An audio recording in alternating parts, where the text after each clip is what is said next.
Before I move forward with what is on your yellow sheet, and each of you that is here should have one. If you don't, please raise your hand and we'll get one to you.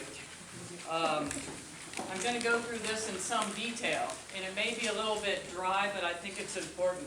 But before we get started, or before I get started, I want to be very clear about why the LAPD is here. It's because we care about the victims and we care about the community, and I want to acknowledge the families and friends of Nicholas Rosser and Judith Aaron and Travis Dizard and Dylan Henry, all of whom are deceased, and all of whom are deceased as a result of traffic accidents. And so we're going to discuss that, those issues tonight, but know that we care, and we're sorry, and that LAPD is in this with you together. We want to work as a team with you, as partners, to try to improve the situation. And I think if we work together, I think things will improve significantly. So know that we care, and we're going to be here for you, not just tonight at this meeting, but into the future.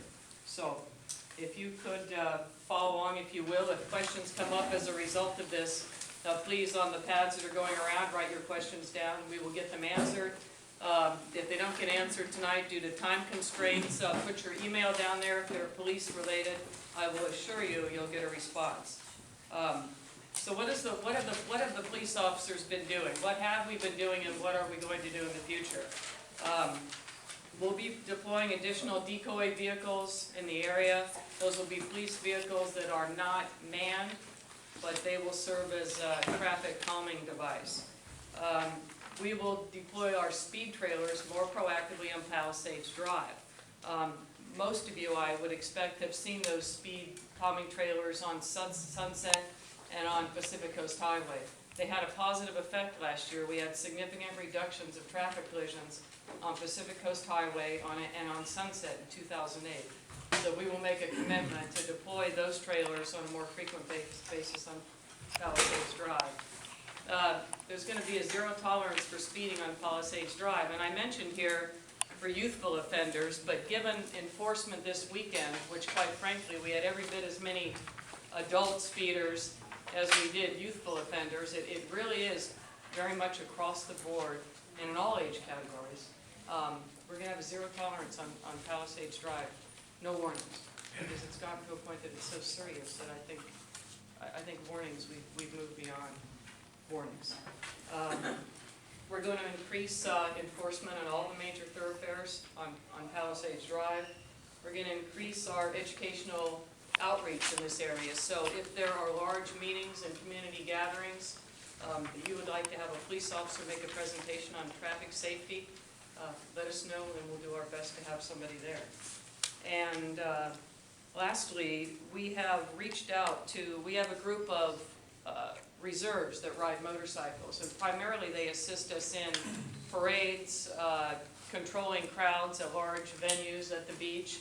But we reached out to them in the past week, and they're willing to do some proactive enforcement up in the Palisades, and we got a commitment from them this week. So you're going to see not only our regular motor officers, but we're going to enlist their help, and they primarily work in the evenings. They're all working folks like yourselves who volunteer their time. So you will see them out here more in the late evening hours, which is the time that they're available, and frankly it's a good time for them to be out here.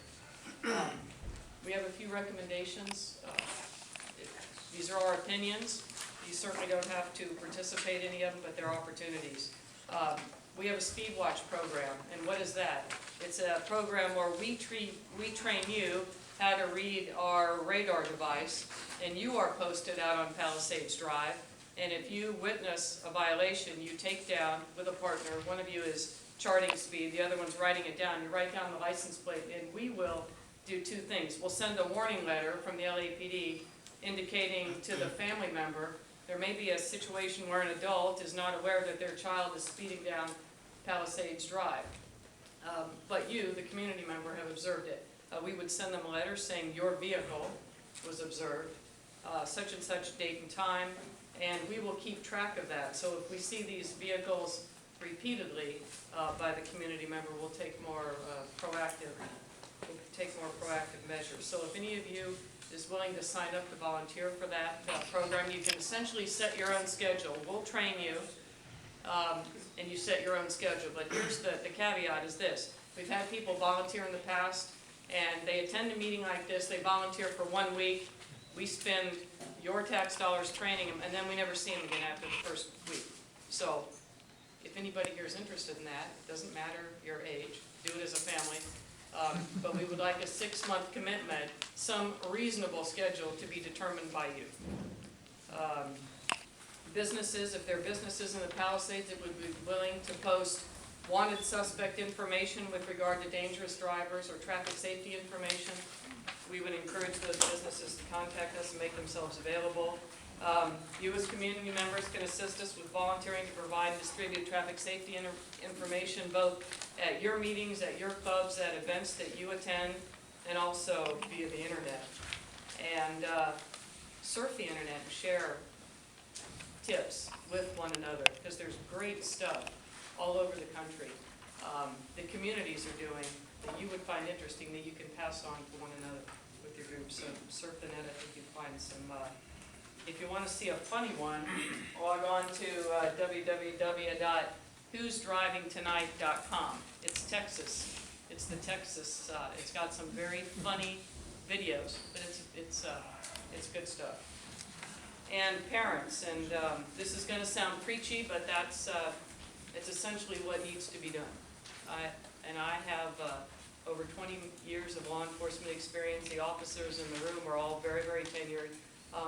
We know what parents should do. That's the bottom line. We know. You have to discuss traffic safety with your kids on a regular basis, and you've got to take their privileges away if they screw up. You need to be an example to your children by driving safely. I don't have kids, and I'd probably be a bad example much of the time. But I'm going to tell you that it's important to try to set a good example. I recall growing up, we used to drive my dad crazy. Why do you go so slow? Why do you go so slow? And he would say, because I have precious cargo in the car. So please set an example. You can revoke your child's provisional driver's license. 16 and 17-year-olds, you can revoke it. You can work with DMV and have that driver's license revoked. I don't know if you knew that. We'll talk a little bit more about that later. Ride with your kids and monitor their driving. And for those of you that say, well, my kids are 18, 19, 20, 21, 22, if you're providing them any funding at all, you've got a lot of leverage with what they drive and where they drive, etc. And then lastly, and I didn't know about this myself, I listed some websites that we took a little time to look up. There are devices, and some of you may already be aware of these and have them, but you can attach these to your car. They'll tell you where the driver is and what speeds the driver is going.